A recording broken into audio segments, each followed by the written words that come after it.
La culture, une autre arme contre le terrorisme. La lutte contre le fléau s'intensifie au Sahel et les ministres en charge de la culture se mettent eux aussi dans les rangs. Hier à Ouagadougou, ils étaient en conférence pour réfléchir sur la question. Vous aurez les détails dans un instant. En politique, la crise au sein des partis, la naissance de nouvelles formations politiques ont animé l'actualité en 2019. C'est une scène agitée par des événements tant prévisibles ou non que nous vous proposons dans cette édition. Une cascade d'annonces secoue la Russie. Démission de Dimitri Medvedev, nomination express d'un nouveau Premier ministre et annonce d'une vaste réforme constitutionnelle.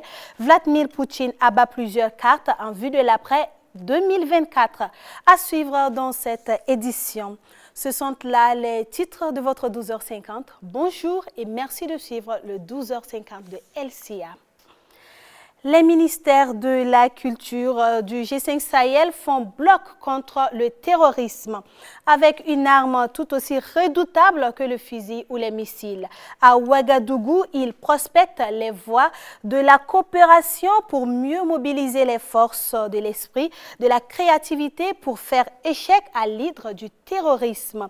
Ils se réunissent à Ouagadougou autour d'une conférence pour lutter contre le fléau. Nos reporters Ahmed Nanema et Bachirou Sawadogo ont assisté au lancement d'une conférence internationale qu'accueille Ouagadougou.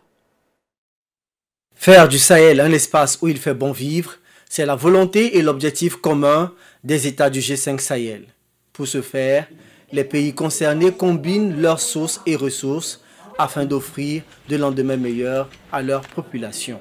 La rencontre de Ouagadougou s'inspire de la vision stratégique du G5 Sahel, qui est de faire des pays du G5 Sahel, je cite, un espace économiquement intégré, socialement prospère, culturellement riche, où la sécurité et la paix règnent durablement, en se fondant sur l'état de droit, la bonne gouvernance et la démocratie, par la création d'une communauté moderne, ouverte à l'innovation et à la technologie, unie, solidaire et tolérante, contribuant efficacement à l'amélioration constante de la qualité de vie de toutes ces populations et à tous les niveaux. Pour relever le défi relatif à la restauration de la paix et la sécurité dans les pays du G5 Sahel, le Burkina Faso entend passer par la promotion du patrimoine culturel qui est un gage de cohésion sociale. Ces dispositions qui interpellent entre autres les acteurs du monde de la culture devraient trouver ses fondements à travers les politiques et les mesures d'accompagnement de l'action culturelle dans le contexte sécuritaire qui est le nôtre. La réponse militaire est certainement nécessaire, mais ne saurait être la seule solution.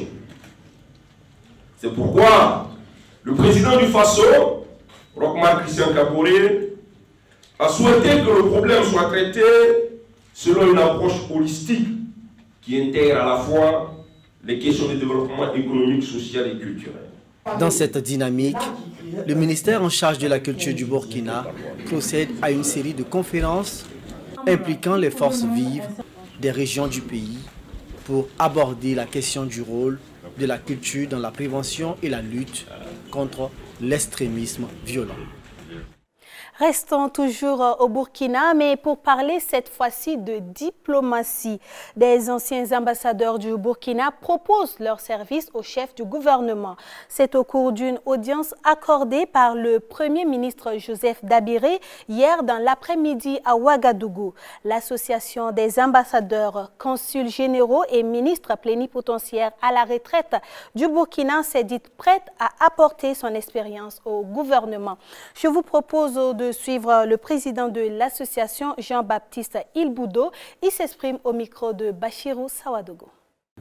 Ça a été l'occasion pour nous de lui présenter notre association, ses activités, ses ambitions, son programme annuel d'activité et de lui dire notre soutien à l'action qu'il mène comme chef du gouvernement dans une conjoncture que vous connaissez très difficile. Vous savez, quand on regarde comparativement l'âge de la grand-mère Il est encore jeune et nous sommes aussi jeunes que lui pour l'accompagner dans son action. Et c'est un devoir de génération que de lui apporter et de mettre disponible à son niveau notre expérience, nos compétences et aussi nos relations, parce que le monde est ce qu'il est. Une seule main ne ramasse pas la farine. Et dans le contexte national, il est encore plus important que nous nous disponibilisions pour son action et accompagner pour le retour à la paix dans notre pays.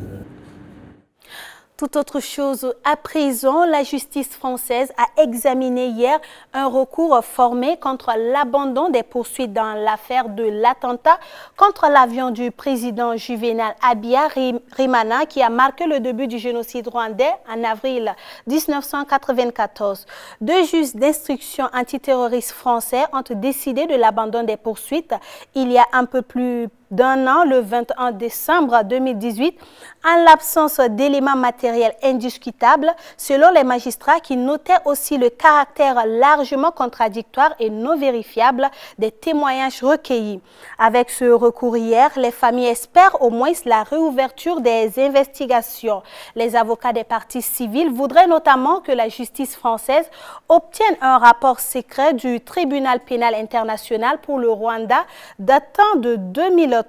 La chambre d'instruction de la Cour d'appel de Paris rendra sa décision à une date ultérieure. Affaire à suivre. On en vient à présent à cette annonce surprise à Moscou. Le Premier ministre russe Dmitri Medvedev a annoncé hier la démission de son gouvernement. Cette annonce intervenait quelques heures après un discours du chef de l'État engageant des réformes de la Constitution russe devant renforcer les pouvoirs du Parlement tout en préservant le caractère présidentiel du système politique qu'il pilote depuis 20 ans. Juste après l'annonce de la démission du chef du gouvernement, Vladimir Poutine a désigné comme nouveau Premier ministre le patron du fisc russe, Mikhail Mishustin, inconnu du grand public selon les agences russes citant le Kremlin. En poste à la tête du service fédéral des impôts depuis 2010, la Mishustin comme chef de gouvernement était inattendue. Vladimir Poutine, dont l'actuel mandat s'achève en 2024 et qui, à l'état actuel de la législation, n'a pas le droit de se représenter, a souligné que la Russie devait rester dirigée par un système présidentiel. Restons toujours dans le chapitre politique pour faire un flashback sur les événements qui ont marqué le pays en 2019. L'actualité politique au cours de l'année écoulée a été assez mouvementée au Burkina. De la crise au sein du CDP, le Congrès pour la démocratie et le progrès, en passant par la création de nouveaux partis politiques comme le Soleil d'avenir par le professeur Abdoulaye Soma, le MPS par le professeur Loada. Une actualité chaude et dense que nous relate Ahmed Nanima. La vie politique de l'an 2019 au Burkina Faso se caractérise par des crises au sein de certains partis politiques tels que le MPP, le Mouvement du Peuple pour le Progrès et le CDP, le Congrès pour la démocratie et le progrès. Deux grands partis de la scène politique burkinabé qui doivent leur grandeur aux cadres et personnalités politiques qui constituent la majorité de leurs membres. Une crise sans précédent affecte le CDP, dû à un conflit reposant sur les bases légales de la formation du parti, mais aussi illustré par les sanctions prises par le président Edi Komboigo à l'encontre de plusieurs cadres soutenant la candidature à la présidentielle de Kadri Désiré Ouédraogo. Ce qui entraîne la division des militants depuis le report du congrès extraordinaire initialement prévu le 16 juin, qui se tiendra finalement le 22 septembre. Au lendemain des actes d'exclusion et de suspension de 27 cadres et quelques pionniers du CDP, Kadri Désiré Ouédraogo rend officiellement sa démission dès les premières heures le 23 septembre, qui avait par ailleurs annoncé sa candidature pour la présidentielle d'octobre 2020 en février à Bobo-Dioulasso. Le parti au pouvoir connaît lui aussi une crise marquée par la démission de certains de ses poids lourds. L'on assiste le 27 octobre au départ du professeur Dieudonné Ouédraogo, rhumatologue, membre du bureau national du parti Il est l'un des rédacteurs du volet santé du programme de Roch Kaboré. Sa décision de quitter le MPP intervient au moment où le secteur de la santé traverse une situation critique. Le professeur Jean-Baptiste Ouedraogo, chercheur à la retraite du Centre national de recherche scientifique et technologique, le CNRST, et membre du Haut Conseil national du MPP, rend également son tablier le 5 novembre en déclarant être déçu de la gouvernance de son parti.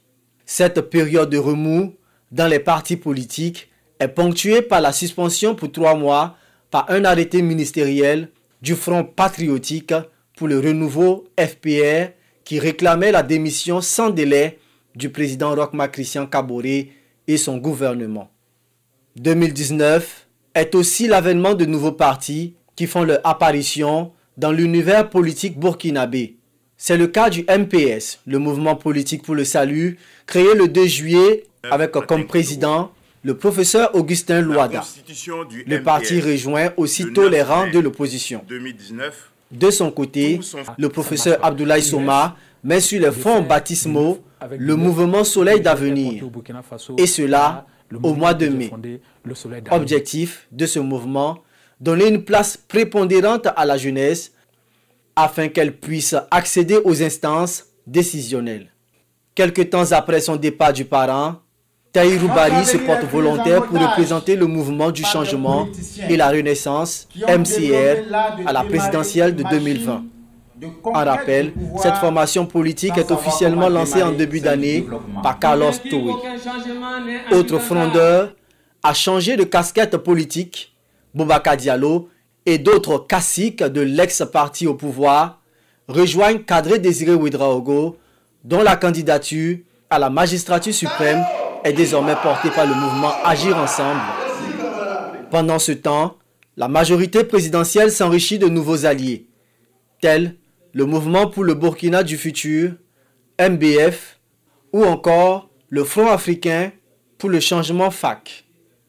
C'est dans cette atmosphère de remous et de tension au sein des partis politiques que survient le meurtre de 2 militants de l'ODJ, l'Organisation démocratique de la jeunesse du Burkina.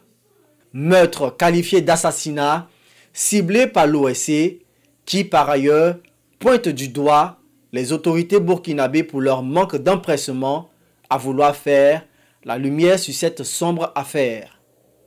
Et jusque-là, l'autopsie des corps des 2 militants non encore effectuée demeure la pomme de discorde entre l'organisation de jeunesse et les dirigeants du pays. Dans les plus brefs délais, autopsier les corps de nos camarades et faire toute la lumière autour de cet assassinat dominant. Du sport dans cette édition, la prochaine phase finale de la Coupe d'Afrique des Nations CAN 2021 aura finalement lieu au Cameroun du 9 janvier au 6 février 2021 plutôt qu'en juin et juillet. Les autorités camerounaises de la Confédération africaine de football CAF se sont mis d'accord sur un changement de date hier à Yaoundé.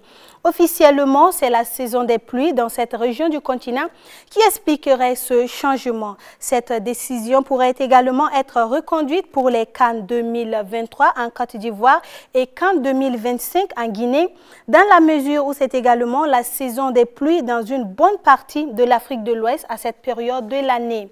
Mais il n'a pas été question des 2 phases finales suivantes à Yaoundé. Pour clore ce journal du 16 janvier, parlons de ce jour qui célèbre la journée internationale des fausses journées mondiales. Et oui, ça existe et c'est bien ce 16 janvier que la planète célèbre cette éphéméride atypique. La plupart des 365 ou 366 jours de l'année sont dédiés à un thème ou à un événement intervenu dans l'histoire de l'humanité. C'est ce qu'on appelle journée mondiale ou internationale. Mais de ces centaines de journées internationales, il y en a qui sont fausses. Et le 16 janvier de chaque année y est consacré. On vous parle des fausses journées mondiales. Peut-on lire dans le site journéemondiale.com. Ces fausses journées internationales y ont été introduites expressément et apparaissent en forme de quiz afin que les internautes les découvrent par eux-mêmes. Le 18 janvier, par exemple, est la journée mondiale des légumes verts. Mais c'est faux. Il n'existe pas de journée mondiale sur ce thème.